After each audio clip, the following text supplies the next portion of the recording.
네, 오늘 하나님의 복음, 여러분 기쁜 소식을 전하는 것은 저도 기쁘지만 듣는 분들도 함께 기뻐하시는 그런 시간이 되시기를 간절히 바랍니다. 하나님 아버지께서 예수 그리스도를 통해서 우리에게 주신 구원이 있습니다. 그리고 여기 나오셔서 구원을 받고자 하는 분들도 계십니다. 그 의미가 동일하게 똑같은지, 아니면 내가 받고자 하는 구원이 있고 하나님이 준비해서 주시는 구원이 다른 건지 한 번쯤 생각을 해보셔야 된다, 이런 생각이 듭니다. 많은 분들이 교회 나오면서 구원에 대한 문제를 소중히 여기고 구원을 받고 싶어 합니다. 정말 내가 받고 싶은 구원이 어떤 구원인지, 하나님은 우리에게 어떤 구원을 이루어 주셨는가 한 번쯤 생각해 보시고 하나님 앞에 나가서 기도하시고 그 하나님이 주시는 구원, 그 구원을 받는 그런 시간이 되시면 좋겠습니다. 저도 그렇지만 모든 분들이 여기 구원 받으신 분, 안 받으신 분 함께 있는데 언제 가슴이 가장 뭉클할까? 저 조금 전에도 뭉클했어요. 뭉클했고 그런 뭉클한 감정이 그냥 감정으로 끝나는 것이 아니라 어떤 계기가 되는 것 같아요. 어떤 삶의 동기가 되고 어떤 뜻을 성취하고자 하는 동기를 일으키는 것 같습니다. 그냥 감정으로 끝나지 않는 것 같아요. 예수님에 대한 사랑을 들으면서 뭉클해지면 더 예수님을 더 사랑하고 싶은 거죠. 제가 넘어졌고 지치고 힘들 때 생각나는 게 예수 그리스도의 사랑에서 뭉클해지면 그 뭉클해진 감정이 나를 일으키는 힘이 되더라는 거죠. 여기 오늘 성도님들 계시지만 특별히 오늘 전하는 복음은 아직까지 성경에서 말하면 구원 못 받은 분은 없어요. 구원을 안 받고 있는 거라고 정확하게 말씀을 드립니다. 내가 거부하고 있는 거예요. 정말 몰라서 거부하시면 잘 듣고 하나님께서 인도해 가시는 대로 따라가시면 정말 구원을 받을 수 있습니다. 내 생각 내려놓고 내가 원하는 구원 내려놓고 내 방식과 내가 하고자 하는 구원을 내려놓으면 하나님이 이끌어 가십니다. 보이나요? 오늘 제목은 예수 그리스도의 십자가입니다. 늘 이 십자가가 우리 그리스도인들에게는, 하나님으로부터 은혜 받은 자들에게는 모든 신앙생활의 중심이 예수 그리스도의 십자가입니다. 그러나 아직 구원받지 못하신 분들에게 이런 예수 그리스도의 십자가를 얘기하면 되게 부담스러워 하세요. 좀 깊이 하려고 하시고 예 하면서 한 발 뒤로 물러가는 이런 모습들을 많이 봅니다. 그런데 정말 그런 분들 마음에 정말 부담스러워 하셔야 되는 것은 그 삶의 중심에 예수 그리스도의 십자가가 없다는 것이 삶의 부담이 되셔야 됩니다. 이 십자가를 생각하면 많은 사람들 대부분 공통점이 죄입니다. 은혜고 사랑이고, 그러나 예수 그리스도의 이 십자가가 가장 찬란하고 영광스러운 가운데 드러날 때는 사람의 죄가 배경이 될 때입니다. 내 죄악이 드러나고 인정이 될 때 예수 그리스도의 십자가가 가장 찬란하게 드러날 것입니다. 가장 아름답고 영광스러운 십자가가 될 것입니다. 예수 그리스도께서 우리가 알다시피 십자가에서 죽으셨습니다. 오랫동안 이 말씀을 듣고 알고 깨닫는 분도 있습니다. 예수님이 모든 사람의 죄를 위해서 십자가에서 죽으셨습니다. 그것은 무엇입니까? 모든 사람이 죄인입니다. 모든 사람이 유죄가 입증되셨어요. 죽으셨기 때문에 모든 사람은 죄인입니다. 누구도 이 죄에서 자유로울 수는 없습니다. 지금도 저와 여러분들의 삶에 어떤 범죄 행위가, 하나님이 말씀하시는 그런 죄들의 열매가 있다고 그러면 여전히 내가 죄의 영향을 받고 있다고 생각하시면 됩니다. 죄는 안 좋은 조건, 안 좋은 상태에서 일어나지 않았습니다. 인류 최초의 죄를 보면 가장 아름답고 가장 완벽한 조건에서 죄가 시작되었습니다. 가장 놀라우신 그 하나님 그 존재하시는 곳에서 죄가 시작이 되었습니다. 그래서 어떤 분들은 내 삶이, 내 환경이, 나라는 존재에서 이런 탓을 많이 하는데 탓할 건 없는 것 같습니다. 죄는 가장 완벽한, 가장 좋은 곳에서 죄가 시작되었고, 그 죄가 시작될 때 하나 좀 먼저 알려드리는 것은 이 사람의 몸을 입고 살아가는 이 땅에서 몸을 입고 살아가는 모든 육체 가운데 죄라는 어떤 세력이 몸 안에 뿌리를 내리고 있다는 거예요. 그것이 나를 주인 노릇하면서 나를 범죄케 하고 나를 이끌어 간다는 거예요. 사람은 완전하지 않기 때문에 어느 존재에게 의지하는 성향이 있습니다. 그것은 하나님을 의지하게 만들었어요. 그러나 하나님으로부터 범죄에서 떠났고 의지할 대상이 하나님이 아니기 때문에, 의지할 수 없기 때문에, 왜? 처음에 자신을 의지했고 외부에서 들어오는 그런 달콤한 말에 자신의 모든 것을 그쪽에 맡겼기 때문에, 하나님을 의지하지 않기 때문에 결국 죄를 의지할 수밖에 없는 겁니다. 죄는 표현이 있지만 얼씨구나 하고 이 사람의 몸 안에 뿌리를 내리면서 이 사람을 종노릇 시키고 있는 거예요. 주인 노릇하고 있는 겁니다. 주인이 아니에요. 참된 주인을 떠나 있기 때문에 모든 사람이 죄에게 종노릇하고 죄가 주인 행세를 해도 내가 스스로 그것을 거부하고 반항하고 그것을 대적할 능력이 없다는 거예요. 오늘 이 내용을 가지고 좀 먼저 말씀을 드리겠습니다. 에덴 동산 그 아름다운 곳에서 그 선악을 알게 하는 나무에서 죄가 시작되었습니다. 예수 그리스도께서 이 죄악의, 이 죄 문제를 해결하시기 위해서 골고다 그 높은 언덕, 그 나무에서 인류의 모든 죄를 다 해결하셨습니다. 좋은 조건에서 시작된 그 나무 그 아래서 악이 시작되었고 가장 좋지 않은 환경 가운데 있었지만 그 나무에서 예수 그리스도께서 인류를 향한 이 죄 문제를 해결하셨습니다. 이것이 우리에게 오늘 들려주는 예수 그리스도의 복음입니다. 오늘 예수님이 십자가에서 죽으시고 그 내용에 대해서 하여튼 세 가지를 좀 나누고자 합니다. 오늘 예배 시간에 다 나온 내용들이에요. 보면 먼저 예수님이 죄에 대하여 십자가에서 죽으셨습니다. 또 죄들에 대해서 십자가에서 죽으셨고, 단순히 십자가에서 죽으심으로써 예수 그리스도가 이 모든 죄 문제를 해결하신 것이 아니라 부활하심으로써 구원을 완성하셨고 우리에게 영원한 생명을 이루어 주셨습니다. 오늘 특별히 여기 죄와 죄들을 따로 별도로 나누어서 교제를 합니다. 분명히 여기 영어 단어에도 단수와 복수로 되어 있습니다. 영어 성경에도 분명히 단수와 복수로 나눠져 있지만 우리가 그냥 보편적으로 보는 성경에는 그냥 죄라고 일관적으로 그냥 다 나옵니다. 그래서 이것을 좀 왜 나눠야 되나 이렇게 먼저 말씀드리면, 예수 그리스도께서 이 죄와 죄들을 해결하시는 방법이 다릅니다. 죄는 어떤 세력, 존재예요. 앞에서 말씀드렸다시피 몸을 입고 있는 모든 사람들 몸 안에, 이 몸을 떠날 때까지 구원받은 성도여도 이 몸 안에서 죄가 영향력을 행사하고 있다는 거예요. 그것을 어떻게 예수 그리스도께서 십자가에서 해결하시느냐. 여러분들이 지금 하나님으로부터 구원을 받고자 하면 건져내는 거예요. 죄의 형벌뿐만 아니라 죄의 그 세력에서 예수 그리스도께서 여러분을 건져내셔야 돼요. 그렇지 않으면 여러분은 영원한 죄의 종으로서 끌려갈 것입니다. 그리고 죄들에 대해서 예수 그리스도께서 단순히 죽으신 것이 아니라 피 흘려 죽으셨습니다. 예수님이 피 흘려 죽으셔야만 하셨습니다. 왜냐하면 모든 사람이 매일같이 수없이 범죄하는 이 범죄 문제를 가지고 그 거룩하신 하나님 앞에 나아갈 때는 이 죄 문제가 해결되지 않으면 나갈 수가 없어요. 하나님은 어떠한 미세한 이 범죄라도 거룩하신 하나님이기 때문에 그 죄와 함께 할 수 없습니다.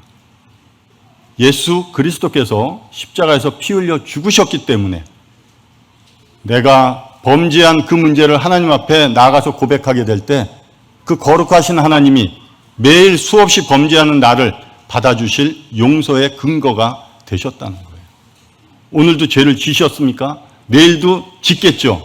그러나 하나님 앞에 나아가서 화목하게 나아가서 지낼 수 있는 것은 그 거룩하신 하나님이 내가 짓는 이 범죄를 용서해 줄 근거가 영원히 마련되어 있다는 거예요. 그렇기 때문에 우리가 죄와 죄들에 대해서 좀 구분해서 나누고자 합니다. 부활은 우리가 매일 예수 그리스도의 죽으심만 생각하다 보니까 좀 죽은 예수님, 아무 영향력도 나에게 미치지 못하는 예수님이 아닌가.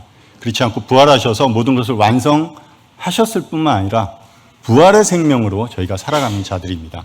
여러분들을 부르시는 것은 예수 그리스도께서 십자가에서 죽으셔서 내 죄 문제가 해결되었을 뿐만 아니라 새로운 생명으로 살아가는 그 삶을 여러분들에게 주시는 거예요.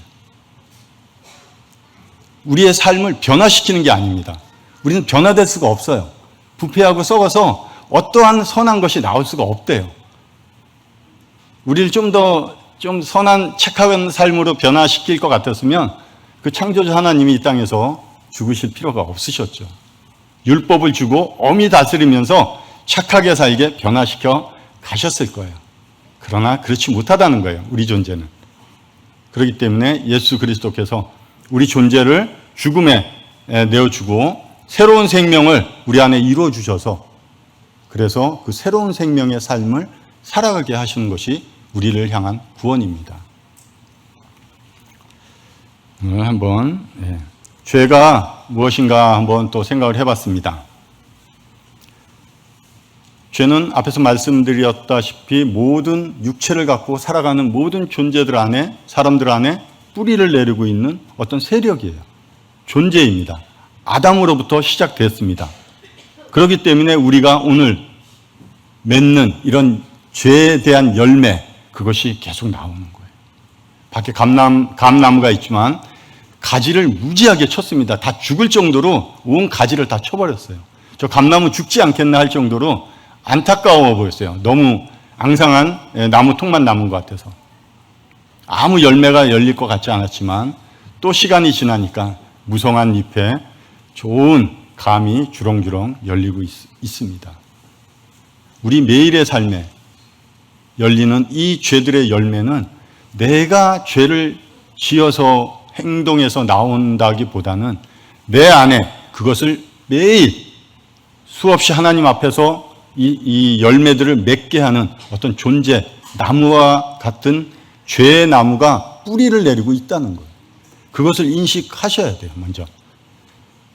죄와 나를 분리를 하셔야 돼요. 우리가 자녀가 좀 잘못하면 혼내죠. 왜 이렇게 잘못했냐고.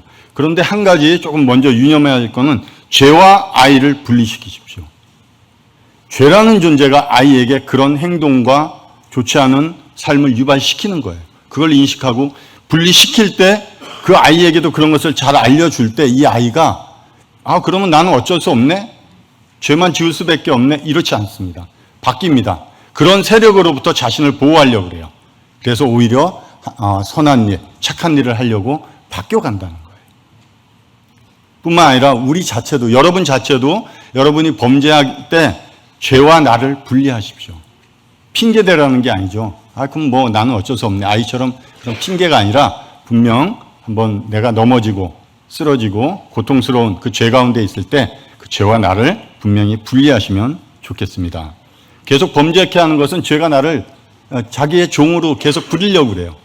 절대 안 놔줍니다. 계속해서 죄를 짓게 해야 하고 그래서 자신의 주인, 여러분의 주인인 죄를 따르게 하려고 그럽니다. 여러분 따라가야 돼요. 종이기 때문에. 주인을 따라가셔야 돼요. 아직까지 내가 예수 그리스도 하나님이 주인이 아니면 여러분은 죄의 종이고 죄가 여러분의 주인입니다. 다른 어떤 관계는 없어요. 죄는 용서를 통해서 해결되지 않습니다. 어떤 세력, 존재이기 때문에 벗어나야 돼요. 해방되는 것만으로 이 죄의 문제를 해결할 수 있습니다. 창세기 4장 7절에서 8절인데 조금 줄였습니다. 죄가 너의 문에 도사리고 앉아서 너를 지배하려고 하니 너는 죄를 잘 다스려야 한다. 가인이 그의 아우 아벨을 쳐 죽이니라. 창세기 4장에 나와 있는 사건입니다. 하나님께서 아벨의 제사는 받고 가인의 제사는 받지 않으셨어요. 그랬더니 가인이 분이 난 거죠. 그때 하나님이 먼저 죄가 너를 다스릴 거야. 너를 여기 말씀은 사나운 짐승이 문 입구에서 항상 너가 오고 갈 때마다 너를 움켜 잡아 먹으려고 기다리고 있다는 거예요. 그 죄를 너는 다스리라고 그러는 겁니다. 다스릴 수 있기 때문에 다스리라는 거예요. 문이라는 것은 어떤 우리가 오고 가는 문이라기보다도 우리의 마음의 문, 우리 생각이 마음으로 왔다 나갔다 할 때 그 문 입구에 이런 죄가 사나운 짐승이 웅크리고 앉아서 먹이를 잡고자 하는 이런 모습으로 항상 그렇게 있다는 거예요. 언제 잡아 먹힐지 모른다는 거예요. 그러나 너는 그 죄를 다스리라는 겁니다. 결국 말씀처럼 가인이 그 아우 아벨을 쳐 죽이는 인류 최초의 살인이 일어났습니다. 앞에서 말씀을 보면 가인이 죽은 게 아니에요. 우리는 어떤 사람이 행한 행동을 통해서 그 모든 것을 해석을 하려고 그러지만 하나님의 말씀은 분명히 죄가 너를 다스리고 있다는 거예요. 죄가 너를 지배한다는 거예요. 이 살인의 동기, 살인의 계기는 죄에서 나온 겁니다. 우리가 가인이, 아벨이 이런 사람의 일어난 일들을 통해서 그것만 집중하고 눈에 보이는 상황을 가지고 판단하려고 그런다. 여러분 아직 구원받지 못했다면 여러분의 일어나는 삶의 모든 것은 보이지 않는 것에 대해서 여러분들이 이해하기 어려워요. 왜? 그걸 볼 수 있는 믿음이 없기 때문에. 하나님의 말씀이 들리지 않기 때문에.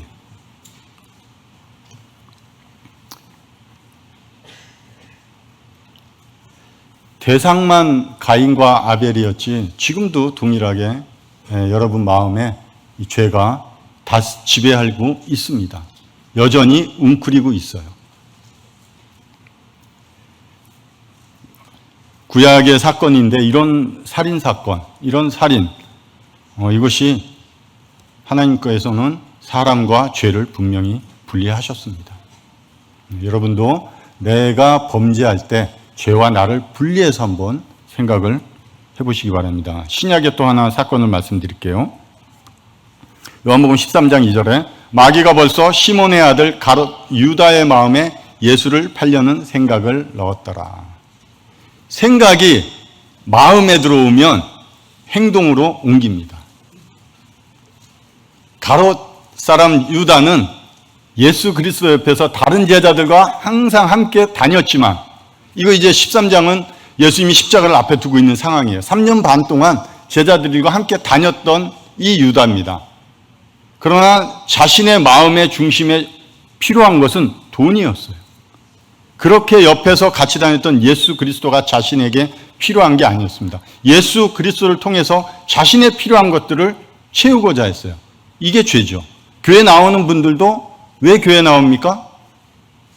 제가 다른 데서도 얘기했지만 저 강동 쪽에 대형교회 그 주변에 거래처나 상가에 가서 대화를 내보면 다 교회 나갑니다.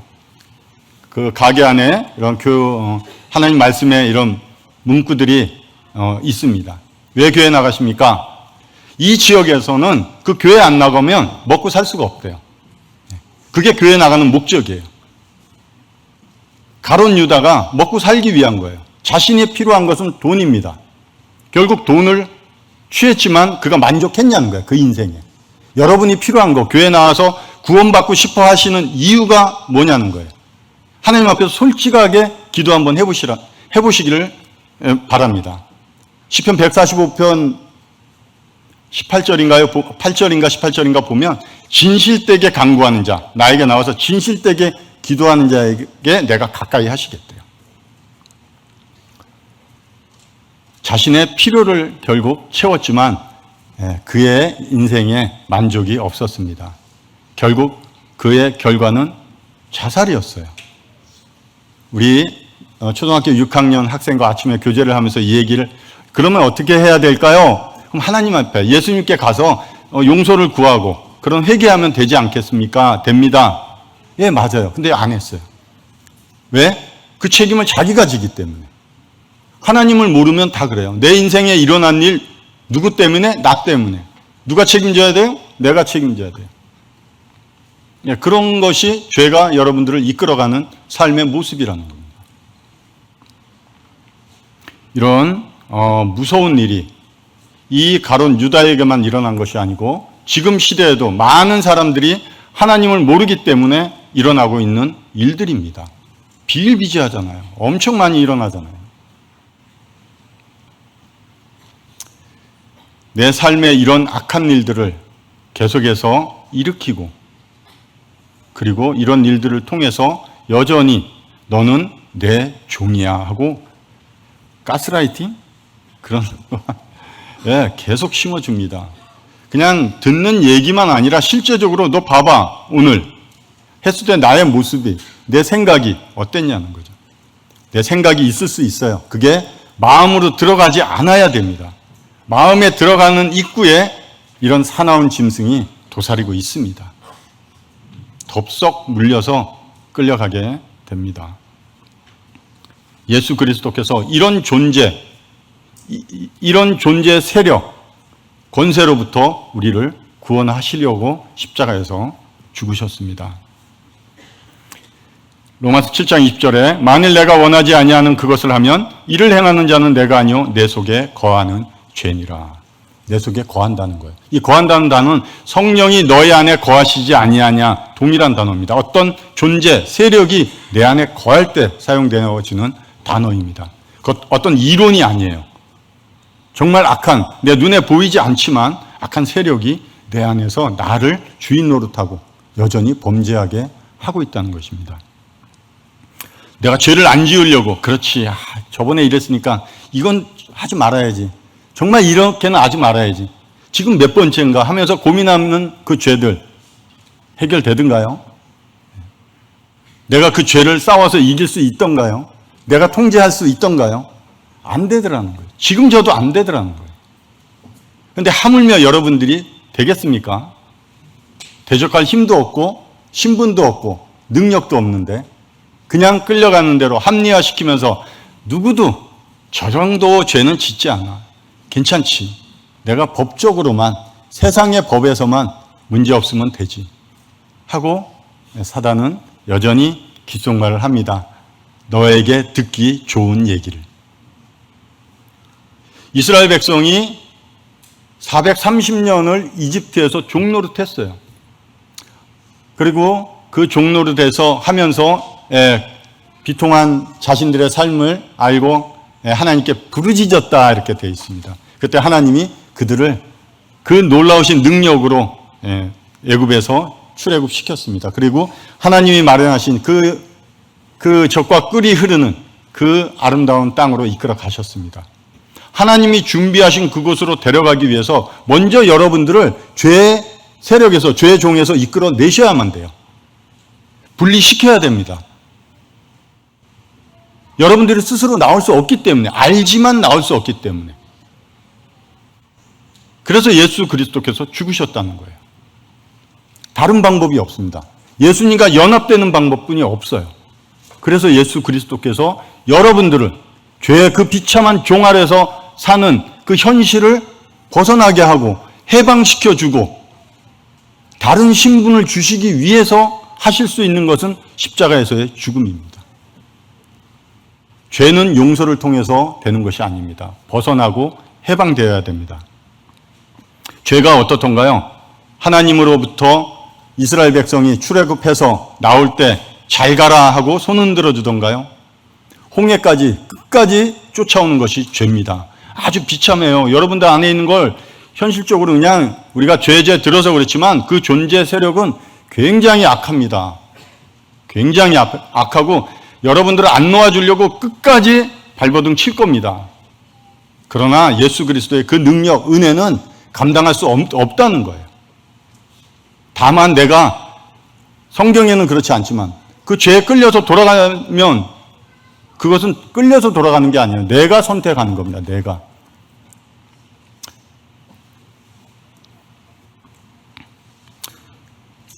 홍해를 건너서 하나님을 따라간 이스라엘 백성에게 이집트의 법이, 이집트의 바로가 그들에게 다시 한번 종노릇을 시킬 수 있었냐는 거예요.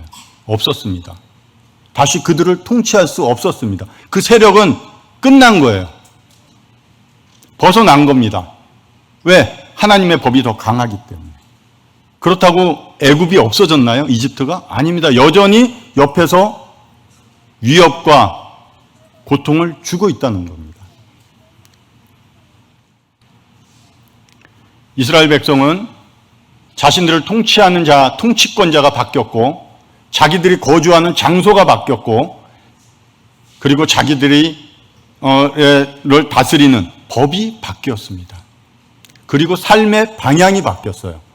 그냥 주는 대로, 그냥 어쩔 수 없이 살아가던 그들이 가마 옆에서 부추와 마늘이나 고기나 먹는 게 인생의 낙처럼 느꼈던 그들이 달라졌다는 거예요. 그 영광스러운 하나님의 백성으로서 하나님의 영광을 드러내는 그런 자들이 되었다는 것입니다. 여러분의 부르심이 이런 거예요. 구원은, 예수 그리스도께서 이루신 구원은 그런 것입니다. 6장 14절 로마서, 죄가 너희를 주장하지 못하리니 이는 너희가 법 아래 있지 아니하고 은혜 아래 있음이라. 8월달 중순인가요? 보니까 뉴스를 보는데 북한 군사가 탈북을 해서 이제 경계선을 넘어서 대한민국으로 왔습니다. 시민이 아니라 군사였더라고요. 군사가 걸어서 그 경계선을, 죽음을, 생명을 불사하고 정말 넘어왔습니다. 대한민국에서는 알고 있었죠. 계속해서 주시하고 있었고, 날이 밝아서 대한민국 군인들이 그에게 가서 이제 안심하십시오. 우리가 당신의 신변을 보호하겠습니다. 그때 그 군인의 감격이 어땠을까 하는 거예요. 그 감격이. 비로소 벗어났구나. 비로소.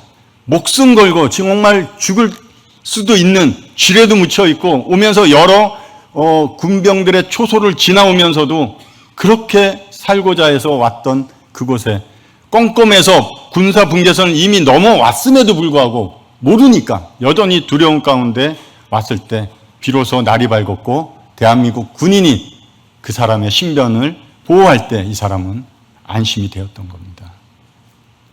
북한에서 이 사람을 원망하고 저주하고 다시 내놓으라고 그런 일이 있죠. 그걸 내주는 게 맞겠습니까? 그 내줄까요? 안 되죠. 그건 말이 안 되는 일들이 생기면 안 되죠. 하나님이 우리를 다시 내줄까요? 있을 수 없는 일이라는 거예요.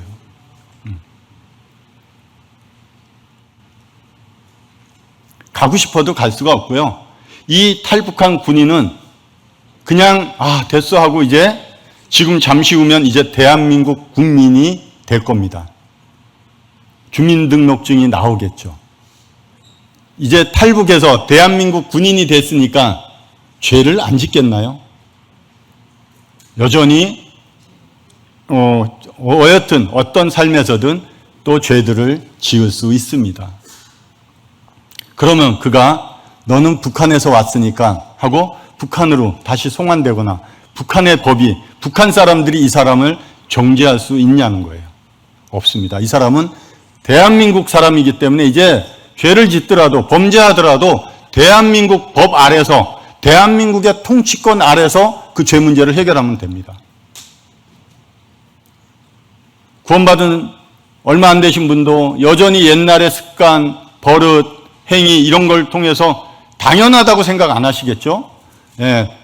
이거 어떻게 하면, 저도 그랬어요. 구원받은 지 한 일주일 좀 됐는데 일주일 동안은 아침에 나가면 날이 밝고 그냥 밝은 날이 아니라 너무나 새로운 세상이었습니다. 근데 운전하다가 여전히 운전도 좀 그런데 운전하다가 안 좋은 감정이 들어오고 예전처럼 야, 너 내려. 왜 이러고 있냐는 거예요, 제가. 제가 얼마나 부끄러웠는지 나중에. 그럼 안 했을까요? 또 그런 적이. 그러나 예전처럼 지금도 감정이 올라지만 야, 내려. 이러진 않죠, 이제는. 어제도 저 황재 형제님한테 좀 혼났는데. 예. 그러나 급한 마음이 좀 들고 그럴 때가 있습니다. 그러나 주님 앞에 그 문제를 가지고 갑니다. 다스림을 받아야죠. 이 북한 군사, 구원받으신 여기 성도님들, 아직 안 받으신 분들이 보기에도 어떻게 죄를 안 짓고 사시겠나요? 그렇지 않다는 거예요. 다만 주인이, 나라가, 법이 바뀌어 있다는 겁니다. 여러분은 여전히 죄에게 종노릇하면서 그 죄를 짓는 자유 안에서 그렇게 끌려갈 거예요. 그러나 하나님은 우리를 보호하신다는 겁니다.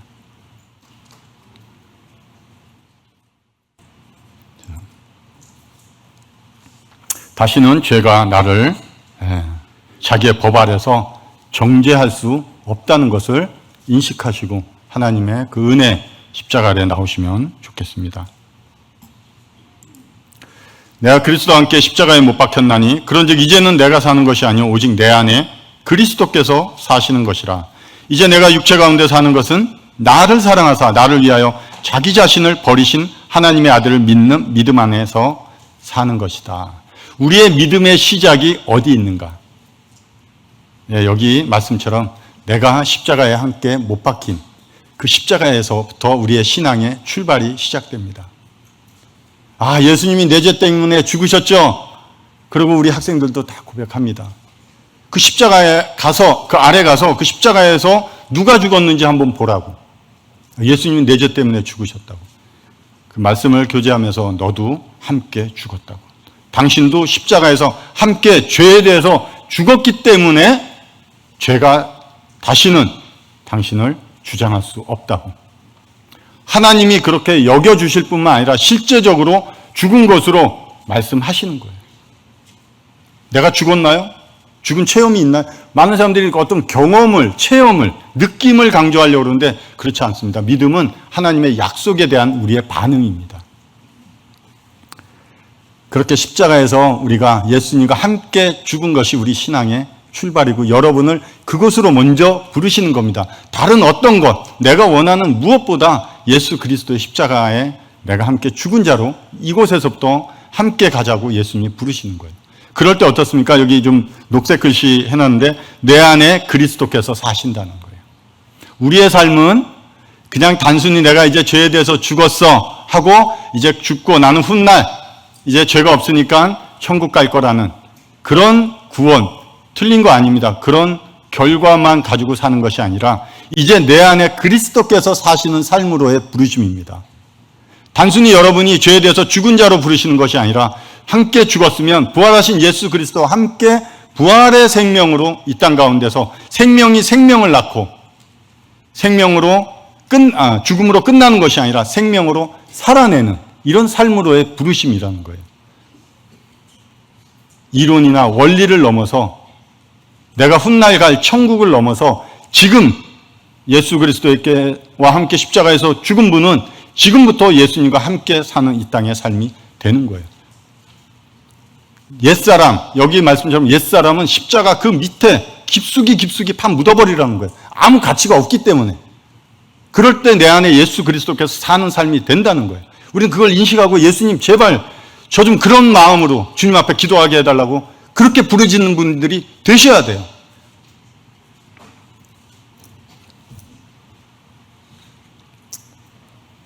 그럴 때 예수 그리스도께서 사시는 삶은 우리가 생각하는 그런 삶이 아닙니다. 지금 내 삶에 조금 변화가 있는 그런 삶이 아닙니다. 전혀 다른 차원의 생명의 삶으로 우리를 부르시는 거예요. 여러분들이 경험하지 못한 우리 살고 있는 사람들의 삶을 알려드리는 거예요. 그것으로 부르시는 겁니다. 죽어서 천국 가는 그것이 나에게 정해진 그런 구원이 아니라 정말 지금부터 시작돼서 예수 그리스도께서 내 안에 아무 무사람들이 나를 볼 때 그저 나 같은 악취가 나는 나만 위하는 이런 존재가 아니라 내 안에 그리스도가 나타나는 이런 삶으로 부르시는 거예요. 내가 그렇게 살아갈 수 없기 때문에 내 안에 그리스도께서 사시겠다는 거예요. 너의 생명을 포기할 때.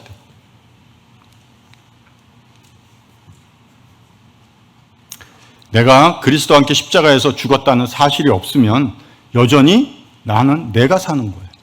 죄와 내가 하나 돼서 이렇게 호흡을 맞춰서 살아가고 있다고 생각하시면 됩니다. 여전히 죄가 주인이고요. 결국 생명이 없다는 것은 악취가 나는 거예요. 그리스도께서 사실 때 그리스도의 향기가 납니다. 죽은 자에게서 무엇이 나겠습니까? 정육점 안에 빨간 그 삼겹살 신선해 보이고 맛있지만 이 더운 날씨에 몇 시간 놔둬보십시오. 악취가 날 겁니다. 누구 하나 거들떠보지도 않고 쓰레기통으로 버릴 거예요. 7, 80년 금방 갑니다. 네, 하나님이 그래요. 화살같이 지나가는 인생이라고. 한참 영원히 좀 더 지나서 내가 이것 좀 하고, 그리고 하나님 앞에 나아갈게요. 그게 죄인데. 그걸 꼭 하나님께 드리는 기도라고 생각하시면 여러분들은 큰 착각을 하고 계신 겁니다. 그럼 예수 그리스도께서 이렇게 우리를 죄에서 해방시키신 그 이유는 이와 같이 내 안에 그리스도께서 삶으로써 그리스도께서 드러나시고 여전히 죽어있는 자들에게 생명을 전하는 자로 우리를 부르시는 겁니다. 굉장히 놀라운 신분과 삶이에요. 살아보니까. 이것이 예수 그리스도께서 죄에 대해서 죽으셨습니다. 죄들에 대해서 말씀드리겠습니다. 따도 열리는 그 열매입니다. 내 안에 나무가 뿌리를 내리고 있기 때문에 따도 열매가 열리고 있습니다. 내가 죄에서 해방됐기 때문에 죄가 나에게 절대 어떤 영향력이나 어떤 위협을 가하지 않는다고 생각하지 마십시오. 아직도 영향력을 가하고 위협합니다. 이집트가 없어졌나요? 그렇지 않다는 거예요. 탈북한 군인이 대한민국에 있기 때문에 북한이 없어졌나요? 그렇지 않다는 겁니다. 여전히 위협하고 있습니다. 하나님께서 나신 자가 저를 지키시며 악한 자가 그를 만지지도 못한다. 아주 오래전에 귀한 형제님이 이 말씀을 저에게 설명해 줬어요. 이게 지금까지 한 10몇 년 됐는데도 떠나지 않고 있어요. 계속해서 왜 안 떠냐면 제가 이제 포천에 이제 어느 형제님 계시는 곳에 교제하러 갈 때마다 동네 한 바퀴를 돕니다. 돌다가 돌아오면 우측에 있는 공장에 그물망이 쳐 있는데 그물망도 뚫려 있어요. 근데 처음에 물을 땐 지나갈 때 아주 하얀 큰 개가 얼마나 무섭게 소리 짖으면서 다가오길래 굉장히 놀랐습니다. 움찔하고 뒤로 넘어지는 않았지만 뒤로 굉장히 물러갔습니다. 근데 그 개에게는 큰 쇠줄이 묶여 있었어요. 놀라기는 놀랍니다. 우리에게 어떤 영향력을 주지만 하나님께서 딱 지키시기 때문에 그 개가 나에게 물 수는 없다는 거예요. 지나갈 때마다 다른 생각을 하고 지나가면 그 개가 짖는 소리에 달려드는 그 모습에 놀랄 수 있습니다. 놀랐어요. 그러나 이제는 그 선이 어딘지를 알기 때문에 지나가면서 지금 개가 없어졌죠? 그 개에게 오히려 그냥 인사하고 막 계속 개는 짖어도 저는 웃으면서 인사합니다. 왜? 더 이상 올 수 없는 경계선에 있기 때문에 하나님이 잡고 계시기 때문에 내가 죄를 범죄하더라도 넘어진 그 위치가 내가 어디 아래에 있고 누구의 보호 아래에 있고 누구의 법 아래에 있는가를 잘 생각하시면 내가 죄를 대할 때 두려움이 없어요. 뻔뻔해지라는 게 아니에요. 죄를 짓는 자유권을 주는 게 아닙니다. 그것을 알게 될 때 더 내가 하나님 앞에 의로운 삶을 살기를 소망하는 겁니다. 이스라엘 백성들이 바로의 통치권에 벗어났어도 여전히 위협했습니다. 우리도 마찬가지예요. 그러나 예수 그리스도께서 염소와 송아지 피로 하지 아니하시고 자기의 피로 단번에 우리를 영원한 속죄를 하셨다. 이스라엘 백성들은 하나님의 백성으로 정해졌어요. 그리고 하나님을 따라서 여전히 그 생활하는 백성들이 범죄할 때마다 동물의 피의 제사를 드림으로써 하나님과 함께 화목할 수 있는 관계가 된 겁니다. 하나님이 그 방법을 주셨어요.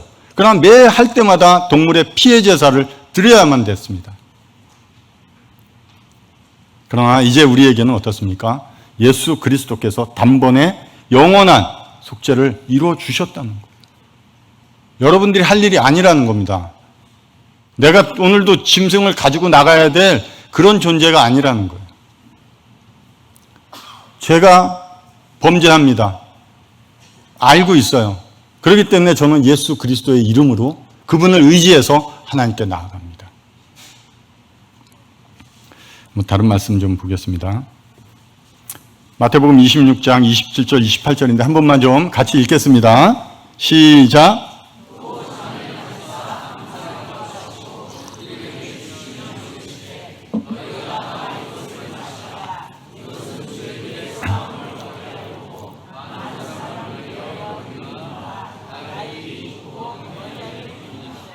어느 범죄자가 그렇게 도망다니다가 도저히 안 돼서 안 되겠다. 이거 대한민국에서 도망다녀도 소용없겠다 생각하고 경찰서에 와서 자수를 했습니다.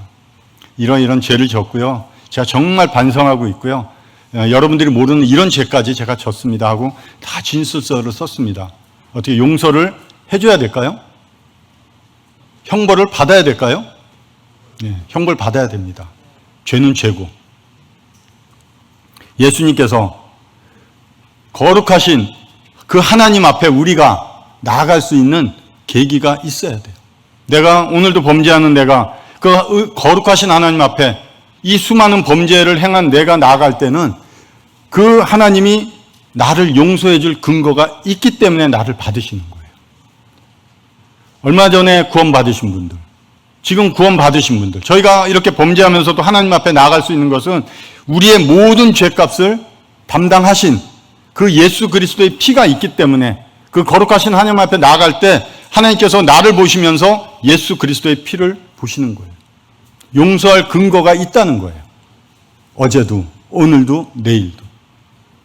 예수 그리스도께서 피 흘려 죽으신 이유가 여기 있습니다. 우리의 죄들이 이 몸을 떠날 때까지 계속 이루어질 건데 그동안 일어나야 될 모든 범죄에 대한 거룩하신 하나님이 용서할 근거가 필요하셨습니다. 그 아드님이 십자가에서 피 흘리신 거예요. 우리가 그 보혈을 의지해서 나간다 이럴 때 그 피를 볼 때 영원한 속죄를 이루신 피기 때문에 나를 용서해 주셔도 어느 누구도 저 하나님의 재판이 의롭지 않다거나 의로운 하나님이 아니라고 할 수가 없다는 겁니다. 그냥 죄 없다고 하는 게 아니에요. 죄를 많이 짓고 범죄하는데 어떻게 그냥 너 죄 없어? 그럼 그 하나님은 거룩하신 하나님이 그리고 거룩한 재판이 될 수가 없는 겁니다. 용서할 근거가 있기 때문에 용서해 주시는 거예요. 여러분에게 예수 그리스도, 피 흘려 죽으신 예수 그리스도가 없다면, 그분을 의지해서 하나님 앞에 나아갈 수 없다면 여러분은 그 책임을 여러분들이 지셔야 됩니다. 하나님이 여러분에게 물을 거예요. 지금까지 수없이 범죄한 그 범죄의 죄값에 대해서. 그는 우리 죄들을 위한 화목제물이니 우리만 위할 뿐 아니라 온 세상의 죄들을 위하심이라. 저뿐만 아니라 온 세상의 죄들. 그래서 한번 보겠습니다. 예, 온 세상이란 의미가 하나님이 내 죄를 미리 지불하셨다, 선불하셨다 그런 의미가 아니라 예수 그리스도가 이 땅에 아버지의 때에 비로소 오셨습니다. 비로소 십자가가 섰습니다. 거기에 달리셨어요. 그것은 아담으로부터 범죄한 그리고 마지막 구원받는 그 사람까지의 모든 죄들의 값을 치르셨다는 거예요. 하나님이 십자가를 통해서 우리를 보시는 겁니다. 그렇게 보시는 것은 예수 그리스도를 이 형벌에, 이 저주의 십자가에 다실 때는 예수님을 보실 때 우리가 일생 동안 짓는 죄 지은 자를 예수님을 통해서 보시는 거예요. 즉 예수님은 우리처럼 보고 계시다는 거예요. 그리고 또 우리를 보실 때 죄 없이 순전한 삶을 살아온 예수 그리스도를 보듯이 우리를 보시겠다는 거예요. 창피하죠. 부끄럽죠. 그럼에도 불구하고 하나님 앞에 못 나가는 것이 아니라 그 은혜를 아는 자는 그런 넘어지고 부끄럽고 창피한 자리에서 다시 일어나서 그 하나님께 나아갈 수 있는 용기가 있는 거예요. 왜? 예수 그리스도가 나의 주인이시기 때문에. 내가 의지해서 나아갈 분이 계시기 때문에 일어나서 나아갈 수 있는 거예요.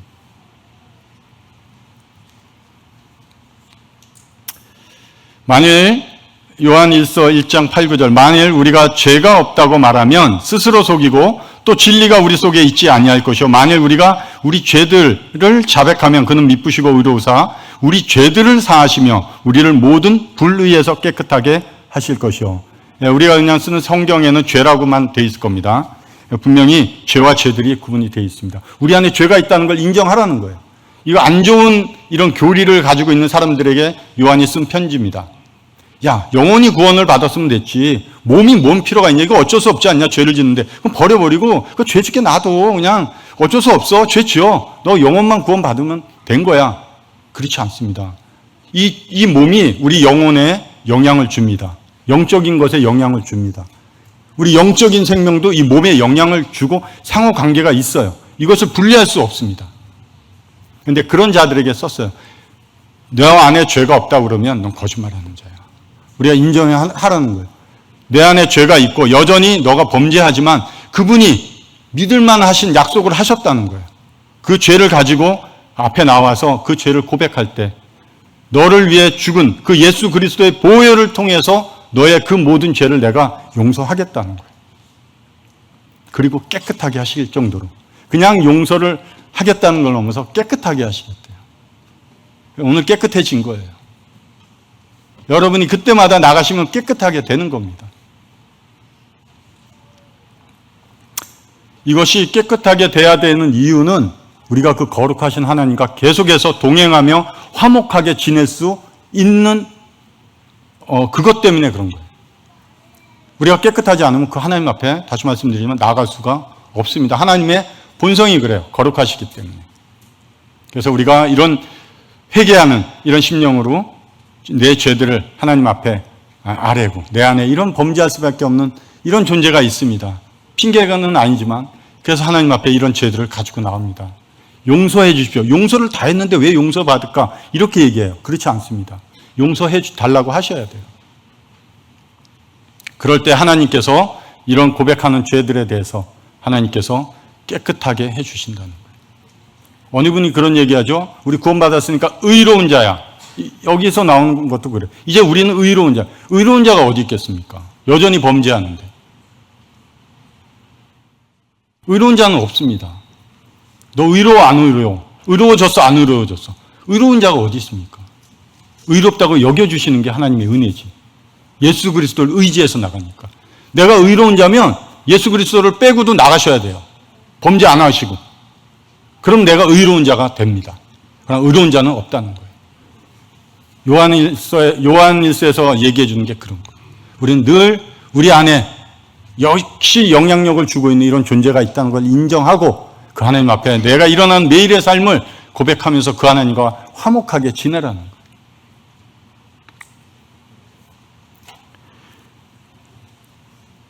예, 부활에 대해서 짧게 나누겠습니다. 예, 부활은 예수 그리스도의 승리입니다. 우리 학생들이나 이렇게 교제할 때 좀 쉽게 얘기하면서 감옥에 갔는데 10년형을 받고 감옥에 들어갔는데 그 사람이 출소했다면 그것은 죄값을 다 치는 거라. 예수 그리스도께서 우리의 죄를 대신해서 죽음에 들어가셨습니다. 그 죽음에서 나오신 거예요. 부활하신 겁니다. 다시는 죽음이 죄가 예수 그리스도를 죽음으로 이끌어들일 수 없다는 거예요. 왜? 죄가 요구하는 값을 다 갚으셨으니까. 다 갚으셨을 뿐만 아니라 이 놀라운 부활의 능력으로 우리 안에 새로운 생명을 이루어 주신 이 부활이라는 거예요. 비행기가, 그 무거운 비행기가 이 지구에 이 작은 종이만 떨어뜨려도 중력이 작동하기 때문에 떨어집니다. 그러나 그 무거운 비행기가 뜹니다. 그리고 먼 미국 그 이상까지 날아갑니다. 어떻게 중력이 작동 안 하는 것도 아닌데 죄가 여전히 우리 삶의 그 중력을 이용해서 죄의 능력으로 끌어당기고 있는데 어떻게 비행기처럼 뜰 수 있냐는 거예요. 어떻게 죄와 싸워서 그리고 죄의 유혹을 물리칠 수 있냐는 거예요. 엔진이 있습니다. 비행기에는. 그 엔진이 그 무거운 비행기를 중력으로부터 거슬러서 운행하게 하는 것이 엔진입니다. 우리 안에 주신 이 부활의 생명, 이 성령께서 이런 생명을 통해서 우리가 죄들을 어떻게 상대해야 되고 죄의 유혹에 넘어졌을 때 어떻게 일어나야 되고 그런 삶의 능력으로 바꿔간다는 거예요. 앞에서 말씀드렸다시피 우리를 변화시켜가는 게 아닙니다. 새로운 생명으로의 부르심이에요. 새로운 삶으로의 부르심입니다. 많은 사람이 예수님의 십자가의 고백을 합니다. 십자가에 대해서 잘 아셔요. 그러나 정작 부활에 대해서 많이들 얘기들을 안 하십니다. 십자가에서 출발해서 부활의 생명, 그 빈무덤까지 우리가 가셔야 돼요. 그래야 비로소 내 안에 능력과 기쁨이 그리고 살아갈 이유가 생기는 겁니다. 구원은 마침표가 아니죠. 선입니다. 출발이죠. 십자가에서 출발해서 빈무덤을 지나서 계속해서 하나님이 정해준 목적을 향해서 삐뚤삐뚤해도 계속 이어져가는 선과 같은 삶입니다. 계속 목적을 향해서 우리를 이끌어 가실 거예요. 여러분들이 아직까지 지치고 아니면 뭐 그냥 이 정도 만족하고 사신다고 그러면 그 자리에서 내 생각을 포기하고 나오셔야 됩니다. 그러면 하나님께서 나를 이끌어 가실 거예요. 이 영광의 삶으로. 에베소 1장 20절 그의 능력이 그리스도 안에서 역사하사 죽은 자들 가운데서 다시 살리시고 하늘에서 자기의 오른편에 앉히사. 그의 능력이 그리스도 안에서 역사하셔서 죽은 자들 가운데 살리신, 그 죽은 자들 가운데서 예수 그리스도를 부활시키신 그 능력이 여러분들에게 주고자 하는 능력이에요. 구원 믿어서 너는 천국 갈 거야가 아니라 지금부터 내 삶을 이 영광스러운 하나님, 이 그리스도를 살리신 이 능력이 내 삶에 그때부터 작동하면서 내 삶을 새로운 삶으로, 영광의 삶으로 이끌어 가시겠다는 거예요. 거기 주저앉아 있지 마시라는 거예요. 그게 만족할 삶이 아니라는 겁니다. 비참하다는 거예요. 거기서 그냥 나와서 건진만 받는 게 아니라 내가 너를 그 놀라운 능력으로, 내가 예수 그리스도를 부활해서 일으킨 그 능력으로 너의 삶을 이끌어 가시겠다는 거예요. 그게 하나님이 오늘 나를 부르신 이유입니다.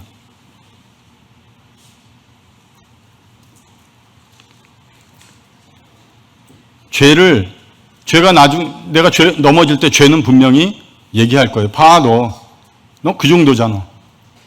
인정하시고 내가 죄를 짓고 있는 그 자리가, 신분이 어디인지를 다시 한번 생각하고 그 죄를 대하시면 돼요. 그런 능력이 있는 거예요, 이제 우리는. 하나님의 자녀의 권세예요. 그런 능력이 있어요. 예전에는 죄의 종이기 때문에 대적도 못하죠. 가고자 하는 대로 끌려갈 수밖에 없는 죄의 종이에요. 그러나 이제 어떻습니까? 하나님의 자녀로의 부르심을 입으면 나는 이제 하나님의 자녀예요. 어디 저딴 죄가 나에게 이래라 저래라. 그건 예전에 내가 너에게 종으로 있을 때지. 지금 내 신분이, 내 위치가, 내 능력이 어떤 건데 한번 해보자는 거죠. 해보세요. 이깁니다.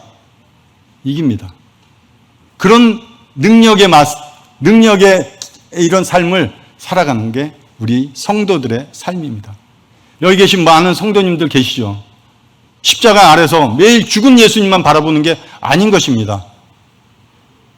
그 죽은 예수 그리스도가 나에게 무슨 능력이 되냐 하면서 비참해하는 그런 죽으셨으니까 그런 것만 바라보는 게 아니에요. 부활하신 예수 그리스도를 통해서 얼마나 감사한 일주일의 삶을 살고 이 앞에 오늘 나와서 예배를 드리고 얼마나 감동이지 않습니까? 이런 삶을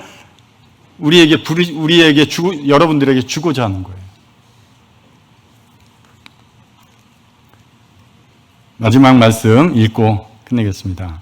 고린도전서 15장 58절에 그러므로 내 사랑하는 형제들아 견실하며 흔들리지 말고 항상 주의 일에 더욱 힘쓰는 자들이 되라. 이는 너희 수고가 주 안에서 헛되지 않은 줄 알미라. 성도에게 얘기하신 거예요. 왜? 죄가 여전히 유혹하고 죄가 인해서 패배하고 실패하고 넘어지고 낙심할 때가 옵니다. 그러면 내가 그래 이번엔 이 유혹이 오는 거 이거 하지 말아야지. 정말 이런 짓은 하지 말아야지 하고 스스로 그걸 정지할 뿐만 아니라 나를 그 열정과 노력과 시간을 그 죄를 안 짓는 데 쏟으려고 합니다. 그걸 안 하려고 노력을 많이 해요. 그러지 말라는 거예요. 새로운 생명으로 살아가는데 내 열정과 시간을 쏟으라는 겁니다. 그 마당에 잡초를 뽑아도 저쪽에서 나고 저쪽 거 뽑고 오면 비 온 다음에 이쪽에서 나고 일평생 잡초만 뽑다가 살지 말라는 거예요. 나에게 주신 구원에 그리고 부활하신 예수님의 능력, 그 능력은 그런 잡초나 뽑는 데 쓰라는 것이 아니라 새로운 생명, 옆에 꽃도 심고 아름다운 열매를 맺는 나무도 심고 그것을 통해서 하나님이 어떠하시고 얼마나 능력이 있으신 분인지 그런 일들을 해가면서 살라는 거예요. 점점 심어보십시오. 잡초가 날 때가 점점 없어질 거예요. 우리의 삶의 어떤 모습들을 조금 더 생각해보고 하나님이 말씀하시는 말씀을 조금 더 귀 기울여서 어떤 마음으로 어떤 의미로 얘기하셨나, 왜 나를 부르셨나 이런 것들을 조금 생각해 보시면 이해할 수 있어요. 사람들이 생각을 안 하니까 그래요. 일단 죄가 마음에서 하나님 두기를 거부하고 있는 거예요. 여러분들이 거부하는 거 아닙니다. 죄가 싫어하는 거예요. 왜? 참된 주인이 오면 가짜 주인은 쫓겨나야 돼요. 그 비참한 결말이 어떤지 죄는 알고 있어요. 그래서 우리를 끌고 가려고 그러는 거예요. 그러나 하나님이 참된 주인으로 오셔서 나를 붙드시겠다는 거예요. 나를 보호하시겠다는 거예요. 나와 함께 먹고 살면서 하나님의 영광스러운 그 나라의 일을 함께 하시겠다는 거예요. 예수 그리스도의 십자가 단순히 죽으시고 그냥 무덤에 계시는 나에게 아무 영향력도 줄 수 없는 그런 분이 아니라 부활하신 사실을 가지고 그 부활에 일으키신 하나님의 능력으로 살아갈 수 있는 삶으로 나를 부르시는 것입니다. 하나님이 함께 일하시죠. 누구를 통해서? 나 같은 자를 통해서. 가당키나 하겠습니까? 그런데도 그 부름에 여지까지 반응을 안 하고 내 생각, 다른 것에 빠져 있다면 안타까운 거죠. 잘못됐다고 얘기하기보다 안타까워요. 북한 그 탈북한 병사가 지금 북한에 있는 그 군사들 보면서 얼마나 안타까워할까요? 불쌍히 할까요? 도와주고 싶으면 데려오고 싶을 텐데. 그러나 그들은 그것이 만족이에요. 그것이 잘 사는 삶으로 알고 살고 있는 거예요. 조금 이상해도 아니 어쩔 수 없지. 나는 그냥 북한에서 태어났으니까 시도도 해보지도 않고 그렇게 살다가 망하는 겁니다. 오늘 여러분의 여기 구원받지 않은 또 구원받기 싫어하는 이런 영혼들 마음 가운데 하나님의 예수 그리스도를 통한 십자가의 부르심은 정말 놀라운 능력과 놀라운 생명으로의 삶인 것을 다시 한번 기억하고 돌아가셔서 기도하시기 바랍니다. 질문 하나 드리겠습니다. 내 죄로 인해 십자가에서 죽으시고 부활하신 예수님이 내 앞에 오셨다면 나는 무엇을 구하시겠습니까? 뭐라고 말씀하시겠습니까? 첫 마디가 뭐가 나올까요? 오늘 돌아가셔서 한번 이 질문에 한번 고민하시는 그런 분들이 되시면 좋겠습니다. 기도하겠습니다. 아버지 하나님,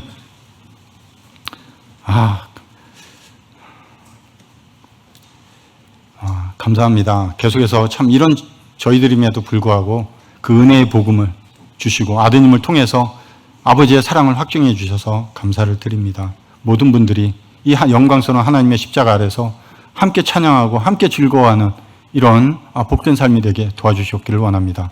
예수님의 이름으로 기도드립니다. 아멘.